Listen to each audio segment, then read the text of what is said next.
Bom, o meu assunto hoje, que eu trago, né, nesta manhã, é sobre o terceiro templo, a construção do terceiro templo pelos judeus na cidade de Jerusalém nesses dias de hoje, né? Quando eu comecei a perceber isso, quando abria a minha TV de manhã para ver as notícias e fazer as pesquisas que eu sempre faço, eu vi que tem muito material, muitas postagens, né, muitos vídeos que falam sobre a construção do terceiro templo em Israel. E eu comecei a perceber que havia uma euforia, né, uma alegria exagerada dos crentes com esta questão do terceiro templo. E comecei a perceber que isso não passa de mais uma destas coisas que a pessoa vai assim, né? Quer dizer, que é levada por aquilo, vai na onda, né? Que são pessoas que embarcam numa onda de coisas que não tem nada a ver, né, com as profecias da Bíblia. Afinal de contas, o que eu percebo hoje é que as pessoas odeiam a Bíblia, elas não gostam de que a gente fale nem pregue a palavra de Deus. Ora, se os crentes não gostam de ouvir a palavra de Deus, né, que dirá os ímpios, né, o que se vai dizer dos ímpios? Quer dizer, não é à toa que os ímpios querem banir a Bíblia Sagrada e, como eles não conseguem fazer isso de uma vez só, começaram a corrompê-la, né? Fazendo versões e mais versões da Bíblia, fazendo a Bíblia dizer aquilo que ela não diz. De maneira que tivemos uma grande corrupção da Bíblia nos últimos anos aí, né? Nessas últimas 2 décadas aí.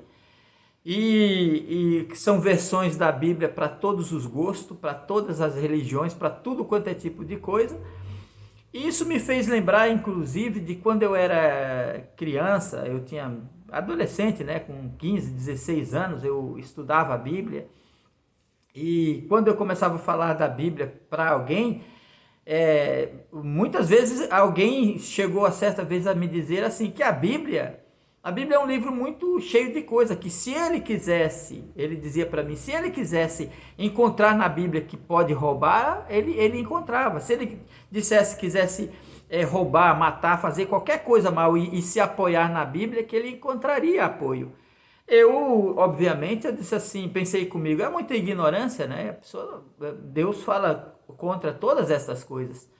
Mas isso, para aquela época, né, sei lá, para 40 anos atrás, 40 e tantos anos atrás, isso me parecia uma coisa assim, de uma pessoa ignorante. Mas hoje o que eu vejo é uma ignorância generalizada, né? As pessoas são muito ignorantes na Bíblia, de maneira que eles embarcam em certas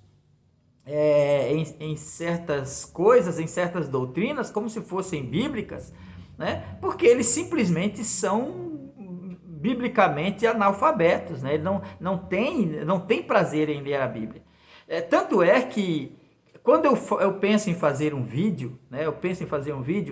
Eu digo assim, não, tem que fazer um vídeo de 10 minutos, de 15 minutos, senão as pessoas não querem assistir. Ora, meu Deus do céu, uma pessoa que não tira 15 minutos, não tira 30 minutos para ouvir uma pregação, uma explanação da palavra de Deus, não deve ter nada na cabeça.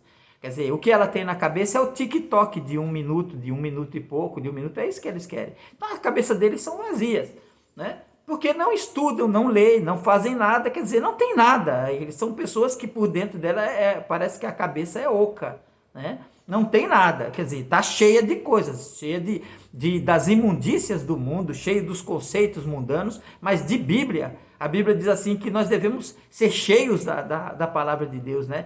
De meditar na palavra de Deus de dia e de noite. Mas os crentes modernos, né? Os crentes gospel, que eu chamo, eles têm uma inimizade, um verdadeiro pavor da Bíblia. É o comichão nos ouvidos, né? Quando se vai fazer agora uma palestra, em vez de convidar um pregador, um pastor, eles convidam um psicólogo. E é verdade, esses crentes têm que ir para a igreja, pagar ingresso de entrada para ouvir psicólogo, porque eles devem estar doentes da cabeça, eles devem estar doentes. perderam totalmente o temor de Deus, com comichão nos ouvidos, não querem ouvir a sã doutrina e amontoam para si doutores segundo as suas próprias concupiscências, segundo as suas cobiças, segundo aquilo que eles querem no coração. Então tem que ouvir um psicólogo mesmo, porque devem estar doentes da cabeça. Esses crentes devem ter esquecido o que é viver segundo a palavra de Deus, o que é atentar para o Evangelho. Todas as bênçãos de Deus que existem na Bíblia a respeito daquele que lê, daquele que medita, daquele que olha para o que está escrito, né? Aquele que medita na lei do Senhor de dia e de noite será como a árvore plantada junto a ribeiro de água. Eles querem todas essas bênçãos, mas não querem fazer isso. Não tem amor pela palavra de Deus, para meditar, né? Meditar nessas coisas, ocupar-se nela, lendo, estudando, meditando profundamente nas Escrituras, para que ele tenha força no seu coração para enfrentar o mundo e também ser um canal de bênçãos de Deus, né? Para que isso se torne uma maneira de Deus abençoar suas vidas. Mas agora, por causa dessas igrejas gospels, dessas mulheres pastoras que está cheio, o Brasil está cheio, com grandes igrejas aí, tudo uma mistura terrível, né? Do judaísmo com a igreja, aí as pessoas agora aprenderam, por causa dessa nova mentalidade gospel, né? Que não tem nada a ver com o Evangelho de Jesus Cristo, tornaram-se idólatras de Israel. Eles idolatram Israel. Eles se esquecem tudo que a Bíblia fala sobre Israel, né? Eles se esquecem que Israel foi cortado exatamente por causa da desobediência. Por causa da desobediência de Israel é que Deus abriu uma porta para nós. Eles esquecem tudo isso. Isso parece não fazer nenhum sentido. Agora eles começam a andar exatamente no mesmo caminho dos judeus do passado. E aí eles transformam as igrejas, não se sabe se a igreja é uma igreja evangélica ou é uma sinagoga, né? E alguns aí até se vestem, né, de judeus, com quipazinho, com coisa, com tudo ali, para dar a impressão de que eles estão fazendo a vontade de Deus. E aí, embarcando em tantas outras coisas como essa daí, né, embarcando nessa onda de gospel e de judaísmo, né, vem essa história do terceiro templo. Como eu faço muita pesquisa a respeito dos últimos tempos, da escatologia e tal, tudo mais, o que eu vejo na internet, no YouTube, é a respeito do terceiro templo. Não, porque, olha, está tudo pronto para construir o terceiro templo, os judeus estão ali para construir o terceiro templo, já nasceu até a novilha vermelha, já não sei o que lá, porque vai ser sacrificada, né, a Deus, aquela novilha vermelha. Aí eu fico pensando assim, de onde essas pessoas tiraram isso, né? De onde vem essa história de terceiro templo? Para começar, a questão do terceiro templo é um desejo dos judeus, a vontade deles, isso é um saudosismo deles, porque imagina você ter uma rica cultura como os judeus têm, eles têm uma cultura riquíssima, eles têm uma religião que serve de fundamento para todas as religiões do mundo. Então, o templo de Jerusalém representa não apenas a religião dos judeus, mas a identidade dos judeus, né? A cultura dos judeus. Ora, se o Edir Macedo construiu em São Paulo uma réplica, né, do Templo de Salomão, porque aquilo é uma réplica, aquilo não passa também de uma piada, né? Fazer um templo daquele que poderia servir, sim, de um lugar onde a gente pode contemplar, olhar, enfim, uma coisa cultural, vamos dizer assim, mas ele transformou na igreja dele, com todas as aberrações que ele ensina, com todas as heresias que ele ensina, se vestindo de judeu, tudo mais. Então, nem é uma coisa, nem é outra, aquilo dali não é nada, é uma mistura terrível que ninguém entende nada. Se tivesse sido criado apenas com a intenção de ser um local didático, né, para ensinar para as pessoas, para dizer como funcionava tal, ainda talvez fosse válido. Mas muitos judeus no mundo inteiro foram totalmente contra essa ideia do Edir Macedo. Porque os judeus, mais do que qualquer outra pessoa, têm o direito, sim, né, de erguer o seu templo. Imagina agora com a cultura que eles têm, com as riquezas religiosas deles. Eles, claro, seria muito bom qualquer pessoa viajar para Israel e encontrar lá em Israel o templo, né, o templo de Deus, o templo que foi erguido por Salomão, ali. Claro, isso seria uma coisa fantástica, isso seria uma coisa realmente muito boa, né? Uma coisa, sabe, que seria a alegria do mundo inteiro, né? A alegria no sentido de que aquilo era uma coisa boa para acontecer para os judeus, né? Mas que espiritualmente falando não tem valor absolutamente de nada, não vale absolutamente nada. Isso só serviria para desviar ainda mais o coração de uma igreja desviada e corrupta que anda na contramão da vontade de Deus. Só serviria para isso e mais nada. Porque não serviria para os crentes largar, abandonar de uma vez por todas o cristianismo e seguir o judaísmo, né? Porque é aquela mistura de religião que nem eles próprios entendem. Porque veja bem, então a questão do terceiro templo é um desejo do povo judeu, a vontade deles de criar aquilo, e eles têm o direito. Só que eles têm uma dificuldade muito grande pela frente, porque lá no lugar aonde deveria ser o templo de Deus, o templo de Salomão, está lá a mesquita de Omar, né, chamada também de o Domo da Rocha, né? Ali é uma área, eu acho que de não sei quantos metros, é uma área muito grande ali, né, aonde está sob o domínio dos árabes. E para que o judeu, ele não vai querer criar o templo em qualquer bairro de Jerusalém. Porque para eles não se trata de fazer uma réplica do templo.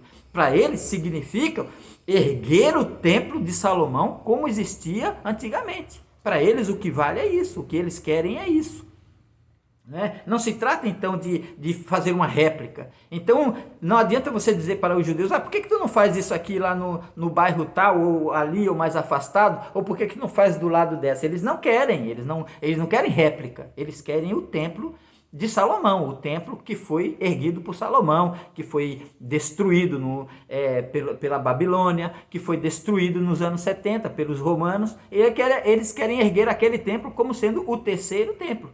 Eles querem voltar a fazer sacrifícios de animais, né?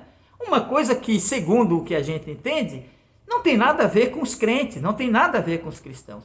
Os cristãos confundem, né? Eles confundem olha, Israel está fazendo o terceiro templo, Israel está esperando o Messias.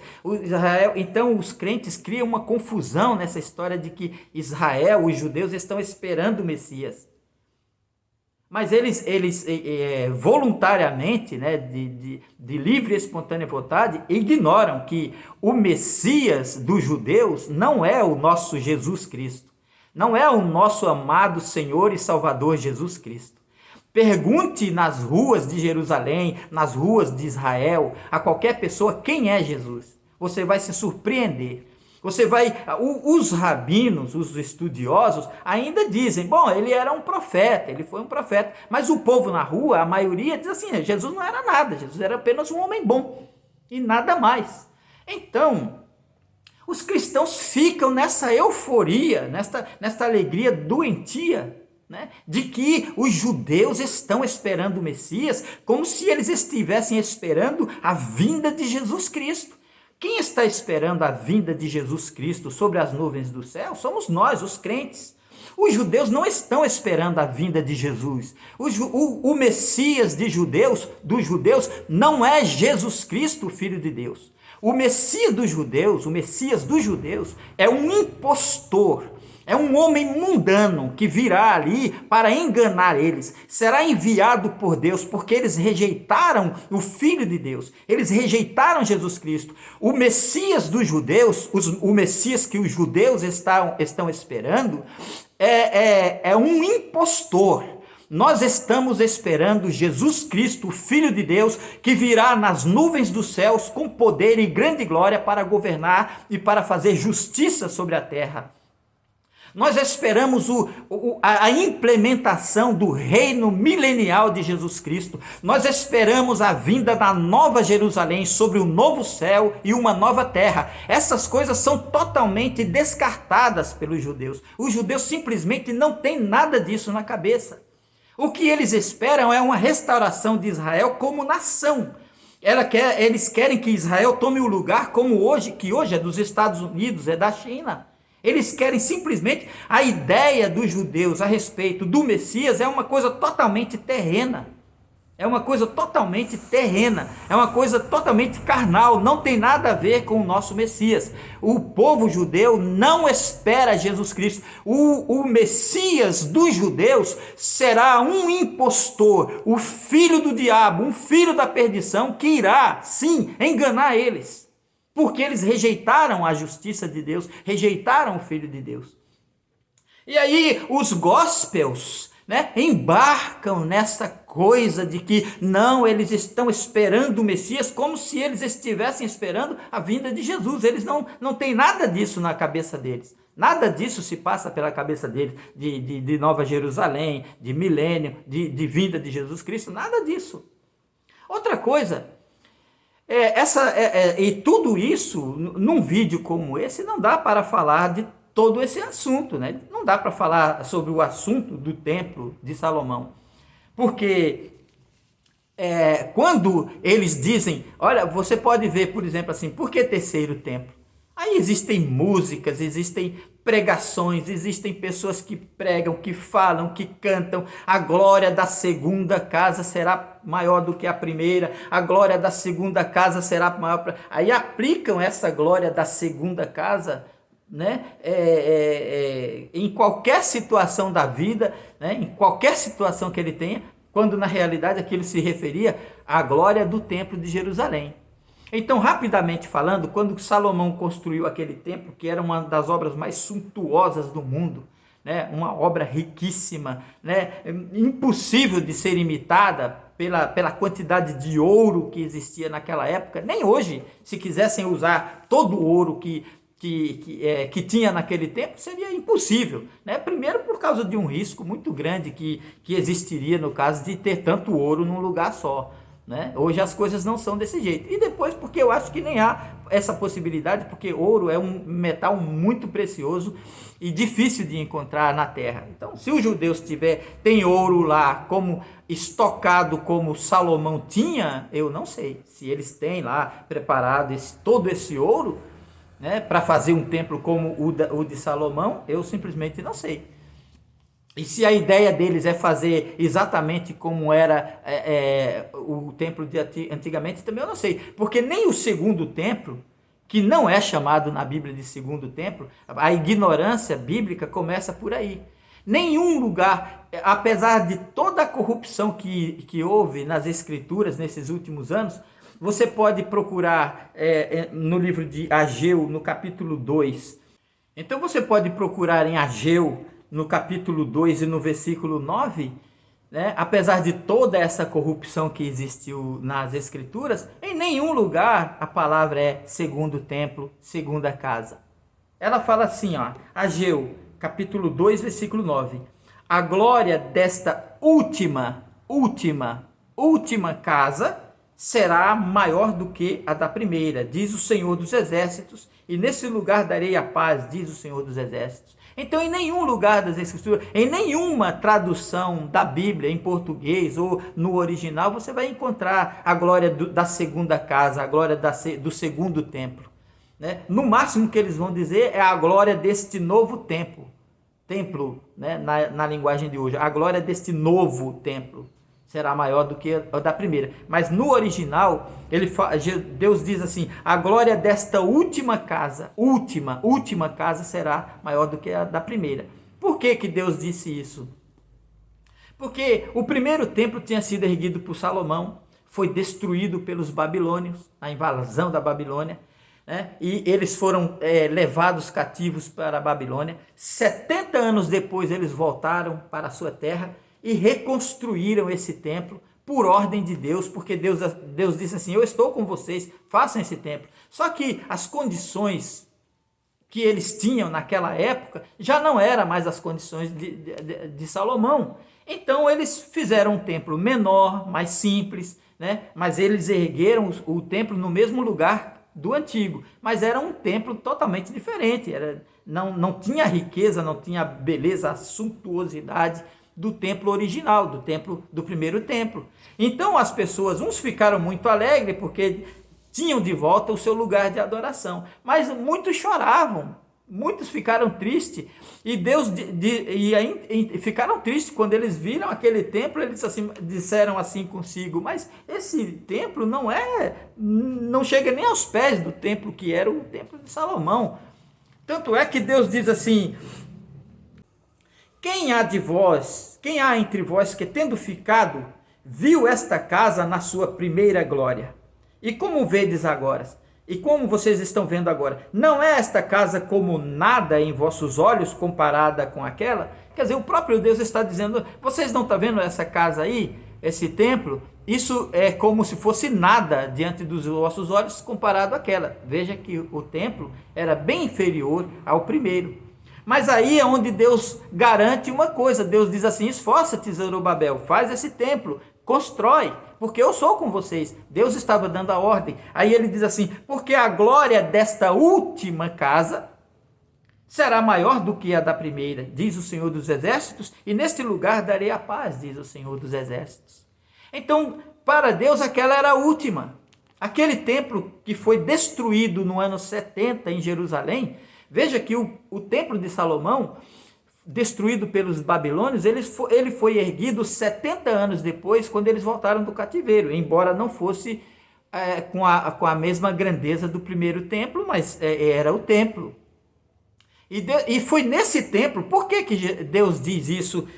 A glória desta última casa, deste último templo será sobre a primeira. Aí está escrito no livro de Malaquias. Malaquias, no capítulo 3, diz assim: eis que eu envio o meu anjo que preparará o meu caminho diante de mim, o caminho diante de mim, e de repente virá ao seu templo o Senhor, a quem vós buscais. O anjo do concerto a quem vós desejais, eis que vem, diz o Senhor dos Exércitos. Ele está falando de Jesus Cristo. Ele diz assim: mas quem suportará o dia da sua vinda? E quem subsistirá quando ele aparecer? Porque ele será como o fogo do ourives e como o sabão dos lavandeiros. Quer dizer, a glória desta última casa seria maior do que a da primeira, porque nela entraria o Rei dos Reis, o Senhor dos Senhores, o Filho de Deus em carne e osso, entraria naquele templo. Viria o Senhor naquele templo. A glória daquele templo foi muito maior do que a glória do primeiro, tanto na questão de que aquele templo tinha a glória do ouro, da prata, do dinheiro, quanto lá naquele templo de Salomão, também a glória de Deus encheu aquele lugar. Mas a presença viva, santa e poderosa, física de Jesus Cristo, o Filho de Deus, aquele que é mais excelente do que os céus, tornou a glória daquele templo, que era chamado o Templo de Herodes, maior do que a glória do primeiro templo. Naquele templo, Deus disse assim: neste templo entrará Jesus Cristo, o meu Filho, o meu enviado, o Messias, aquele que eu vos envio, aquele que vocês tanto pedem para que ele venha. Ele chegará, mas quem suportará o dia da sua vinda? E ele diz: e assentar-se-á, afinando e purificando a prata. Claro, olha como Jesus veio, Quem suportará a sua vinda? Jesus, quando entrou no templo, em 2 ocasiões, ele deu chicotada em todo mundo, ele purificou o templo, que era o lugar onde ele entrava. Então Jesus não se encaixava no desejo dos judeus, como não se encaixa até hoje. Então, quando falaram para Jesus: mestre, olha as pedras desse templo, olha que templo bonito, olha que pedras. O Herodes tinha gastado muito dinheiro na reparação daquele templo. Ele tinha passado por muitas reformas, então ele deveria estar muito bonito. Então, olha, mestre, Jesus diz assim para ele: em verdade vos digo, está vendo esse templo? Não ficará aqui pedra sobre pedra que não seja derrubada. Jesus profetizou a destruição daquele templo. E no ano 70, na era cristã, aquele templo foi destruído. Veja que o templo de Jerusalém, destruído pelos babilônios, foi erguido 70 anos depois. Este último templo foi destruído no ano 70, e isso já faz quase 2000 anos. E ele não foi erguido ainda, porque ele era a última casa. Agora eu fico pensando, o que é que os crentes querem com esse templo? O que é que os gospels querem com esse templo? O que é que esses crentes que não têm Bíblia, que não têm Deus, que não têm paixão, que não têm amor pela verdade, querem com o terceiro templo? Eles querem o quê? Acham que é uma profecia da Bíblia? Não, não é uma profecia bíblica. O meu vídeo não dá tempo para falar sobre este assunto. Não existe uma profecia bíblica a respeito desse templo, desse terceiro templo. E para o desespero e a raiva de muitos, eu digo, eles podem fazer, os judeus podem fazer. Se eles vão fazer ou não vão fazer, isso eu não sei. Uma coisa é certa: Deus não está nesse negócio, não há propósito de Deus em restabelecer o templo, né? E Deus, isso não é da vontade de Deus, não faz parte dos planos de Deus, e Deus não está nem aí para isso. Por quê? O sacrifício que Deus não ia restabelecer uma coisa que ele já cumpriu e que já fez. Jesus Cristo é o Cordeiro de Deus que tira o pecado do mundo. Nenhum judeu vai chegar com uma ovelha vermelha em 2022, 2023, 2030, oferecendo uma ovelha vermelha diante de Deus, porque Jesus Cristo é o Cordeiro de Deus que tira o pecado do mundo. Esses sacrifícios cessaram. Deus jamais, por qualquer razão que explicação que se dê, jamais restabeleceria o sacrifício de animais. Está escrito em todo o Novo Testamento.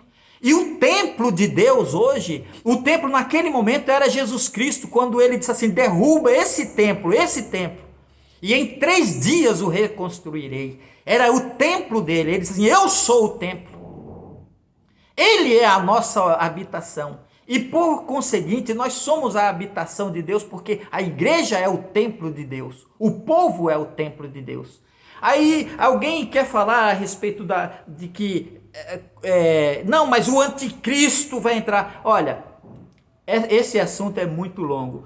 Existiram muitos anticristos, né, no passado, né, e essas profecias elas foram se cumprindo com eles, de maneira que isso se repetirá assim no fim. Mas a Bíblia aqui está dizendo assim, uma das coisas que eles, eu vou fazer um outro vídeo falando sobre isso, tá? Eu vou fazer um outro vídeo, mas nesse vídeo eu vou dizer o seguinte, que uma das coisas é dizer assim, porque ele vai se assentar no trono de Deus, querendo parecer Deus. Aqui também está dizendo que Jesus se assentará, né, como o ourives. E ninguém nunca viu Jesus sentado num trono lá em Jerusalém. Ele pregou em Jerusalém, ele ensinou no templo, na porta do templo, na escadaria do templo. Mas ele também, esse assentar, não quer dizer que ele vai ter um trono ali para se assentar dentro do trono de Deus. Esse templo somos nós, né? Esse templo é a igreja de Jesus Cristo, né? Mas sobre este assunto do anticristo, da vinda do anticristo e das profecias sobre ele, nós falaremos no outro vídeo. Por enquanto, só me resta dizer, Deus não está nesse negócio, porque Deus não estabeleceria aquilo que ele já derrubou, aquilo que ele já cumpriu, que foi a vinda de Jesus Cristo no seu templo, no último templo, né? Jesus Cristo como o Cordeiro de Deus que tira o pecado do mundo. Para que agora os crentes estão torcendo que os judeus criem uma ovelha vermelha para oferecer a Deus? Por que Deus estaria nisso daí? E outra coisa, que os crentes têm que estar cientes. O Deus, o Jesus Cristo, o Messias dos judeus, não é o nosso Messias. Não é Jesus Cristo, o Filho de Deus. E eles não têm a forma como eles esperam esse Messias, é totalmente diferente da forma que esperamos Jesus Cristo. Peça a iluminação de Deus. Tire tempo. Se você não gosta de ler a Bíblia, se você tem pavor de ler a Bíblia, se você não tem tempo de ler a Bíblia, né, e vive aí nos TikTok da vida, tire pelo menos alguns minutos, 20, 30 minutos para escutar uma verdadeira pregação. E a internet está cheia dela. Não precisa escutar eu. Não precisa me ouvir. Né? Eu realmente não sou uma pessoa muito agradável quando estou falando. Mas procura outro. Mas fica ciente disso daí, né? Que Deus não tem nada a ver com essa história de terceiro templo e que os judeus não estão nem aí para as nossas aspirações, né? Para o que entendemos a respeito da vinda do Senhor Jesus Cristo e da nossa reunião com Ele. Que Deus os abençoe, os guarde, né? E te dê um bom dia, né? Em nome de Jesus Cristo. Que Deus te abençoe. Amém.